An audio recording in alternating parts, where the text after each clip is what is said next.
There's 5 different burgers in this section, and I want to demo them so you really understand different aspects of them, so you're really, when you get back there in your kitchen, you're really set. So the first one I want to get started on is the red lentil rice burger. I have here 1 cup of red bouton rice and a half a cup of red lentils. Now I soak these and I'm draining them. Don't worry if you don't know what red bouton rice is. It's a short grain rice. This one is really nutty and delicious, and you can use any kind of short grain rice, but this rice is from the country of Bhutan, and it's available at all natural food stores, and it has an amazing flavor. But like I said, any rice will do. And I soak them to get rid of the phytates, so it's great if you can do that. It makes it so much more digestible. And now I'm going to put this up to cook. And what's going to happen in this particular burger is the red lentils are going to melt into the rice, and they're going to make it sticky enough to hold together. So it's really a fun burger. So I need to start with some fresh water. So it's going to go in the pot with 3 cups of water. If you have not soaked it, you need to add a little bit more, but I do recommend that you soak them. So now I'm adding this to my medium pot along with the fresh water, as well as some turmeric. That's going to really give it good color. And turmeric is such a nice medicinal spice. And I'm using some Celtic sea salt. It's going in at the same time, and I'm covering it and bringing it to a boil. I'm going to cook this for 10 minutes covered. So now I'm sauteing a couple of things that are going to go in the burgers, and I'm using ghee. For this recipe, you can use coconut oil or ghee or even sesame oil, but the ghee is going to give it great flavor. So I'm warming it over medium heat, and then the first thing I'm going to add is just a little bit of my cumin seeds, and I'm going to start frying them up for a moment until they start to sizzle and smell fragrant. You don't want to over toast them, so just the minute they start to give off a delicious aroma, you're ready for the next step, which is a little bit of hot pepper flakes. We're not adding very much. It's a very simple burger, because one thing we're going to do with this is add a delicious topping. We're keeping the burger kind of neutral. So now I'm adding a couple of cups of onions, of chopped onions. And we're going to let this go for about 7 minutes until it's nice and soft and juicy, and then we'll add them to our mix. So I'm turning it down to medium-low, and we'll come back when these are ready. The burger itself is rather neutral flavored, but right now we're going to make the topping for it, which really will bring the burger to life. I'm starting with a chunk of ginger here and a little bit of garlic. Now I'm using a mini food processor, but you could use a blender, a Vitamix, a larger food processor. It's all going to work fine. I have a little salt going in here.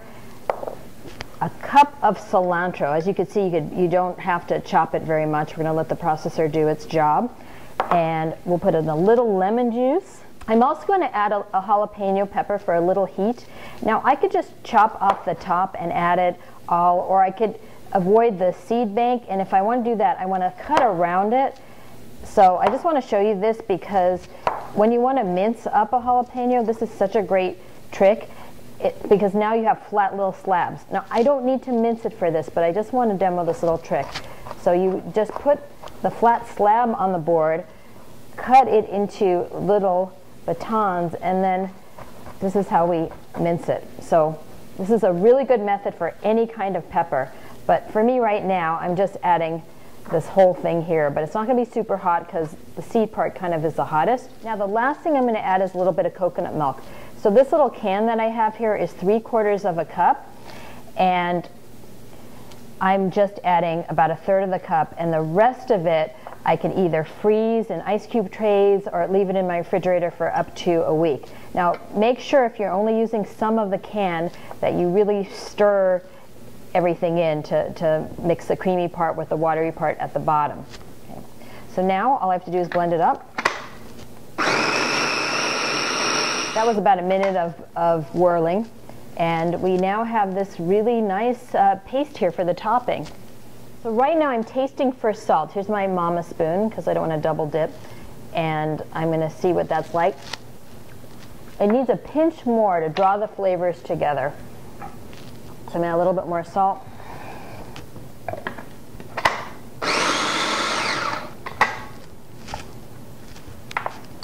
much better. So while we were making the topping, the onions cooked perfectly, and now they're nice and translucent and soft, and they're ready. So we're going to just turn these off for a moment.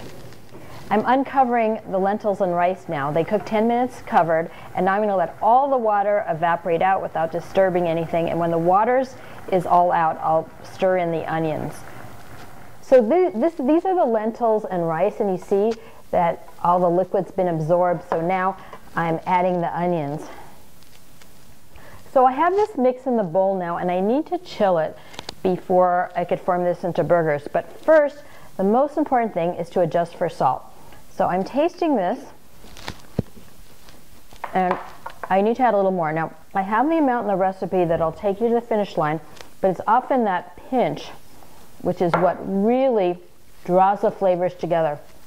And the way that you know you've salted it enough is that your tongue feels like it has flavor everywhere, and the front is the last place to get the flavor. So if it's missing from the front, keep salting it. You'll notice the flavor moves forward. It's a very, very important concept. I'm going to taste one more time. I use my mama spoon so we don't double dip. And then, really good. Now I just need to let it chill enough. There's smoke coming out of it right now. And then we'll look at how we form these burgers, and we're going to dredge this in arrowroot. Arrowroot is really great for this, and I want you to see that. The lentil rice mix has been sitting for about a half hour, so now it's really easy to form. You know, if you were in a hurry, you could throw it in the refrigerator for 15 minutes. Today I'm going to make these into small size burgers.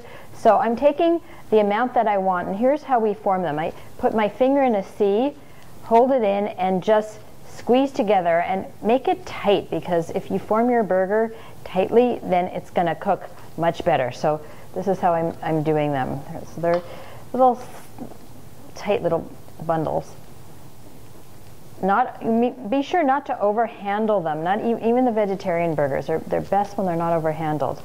So decide on your size and then form them. Get that seated, get them tight. And we're going to let these sit on the tray, and at this point we could even chill them longer if we want.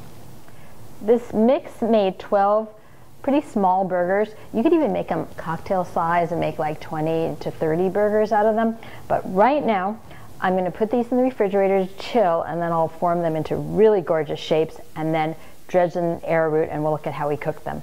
So these are the red lentil rice burgers. They've spent like an hour and a half in the refrigerator. Look how firm they are.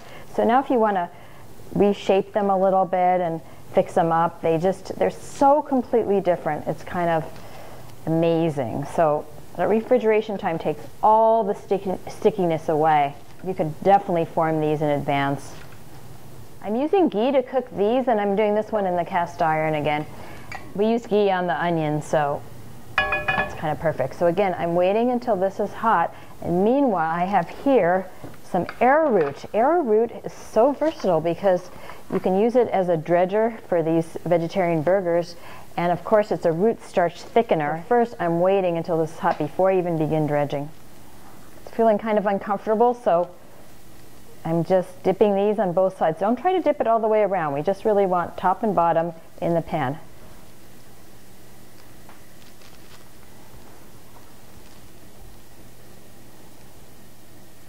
I'm just going to cook these 3 right now. Let's see if these are ready to turn. Again, I'm holding one spatula up while I use the other one to turn it. Oh, these look great. Again, that chill in the refrigerator, this makes all the difference, you know, in keeping these burgers together. So don't skip that step. These are perfectly ready to come out. Serving these with a little bit of that nice zesty sauce on top. This sauce you're going to find so useful for so many things. Really have fun with the toppings.